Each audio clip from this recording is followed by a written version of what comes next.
Mon message s'est construit plus sur la vie d'Élie le Tishbite.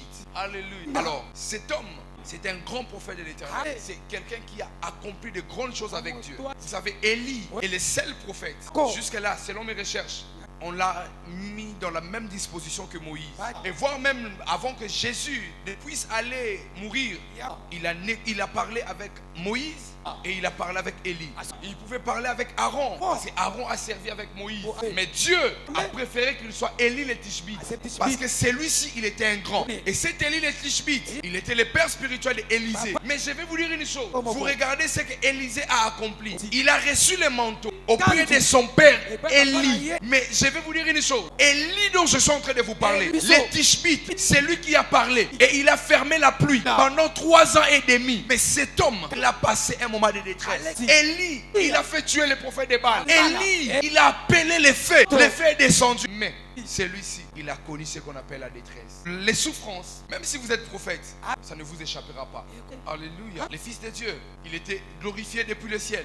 Mais la Bible déclare, il a accepté la souffrance. Il a méprisé l'ignominie. Parce qu'il avait une gloire qui lui a été réservée. Peu importe votre titre honorifique, que ce soit dans le ministère, dans le service, à l'école, vous passerez un moment de détresse. Le problème, c'est que quand tu traverses le moment de détresse, comment est ton attitude? Sachez comment parler. Alléluia. Disais hier à l'église, on m'avait invité. Des fois, nous prenons les paroles à la légère. Élisée, elle a juste dit à la femme tsunami, l'année prochaine, à la même date, Dieu va te visiter. Le prophète est parti. L'année prochaine, à la même date, la femme a enfanté. Ne suivez pas les prophètes après la prédication. Papa, n'engo prier na yo qui bien te. Na lingi peno changa maboko na bureau. Non. Les paroles qu'un roi de l'Éternel libère, surtout du haut de la chair, sous la transpiration de l'onction, ne prenez pas ça à la légère. Alléluia. Ce sont de simples paroles, mais qui peuvent changer littéralement votre vie. Élie le Tishbite, il va traverser le moment les plus sombres, les plus difficiles. Mais comme je disais, la thématique c'est les visitations de Dieu pendant la détresse. Le problème, c'est que nous les chrétiens, nous qui prions, nous pensons que Dieu, il doit agir comme nous.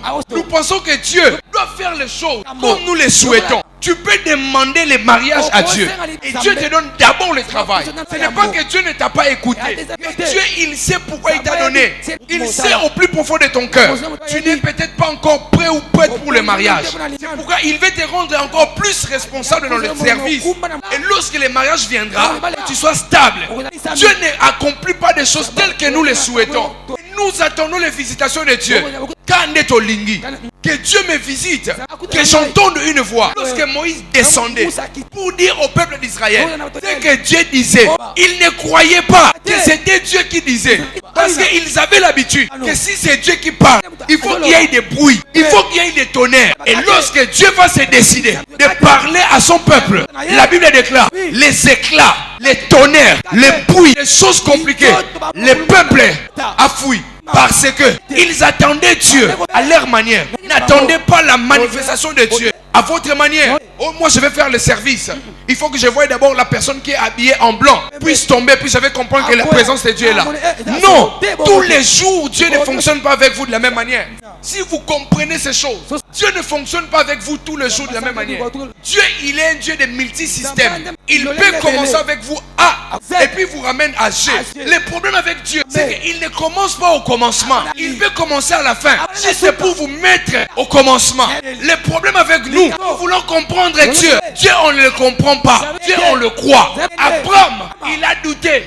Il a dit à mon âge, je m'en vais sans enfant. C'est Eliezer de Damas qui sera mon héritier. Il voulait comprendre Dieu. Dieu a dit dans ton corps, j'ai le mécanisme de te donner le courage, de te donner la force d'aller vers ta femme et te donner un enfant. Ne comprends pas Dieu. Crois seulement. Alléluia.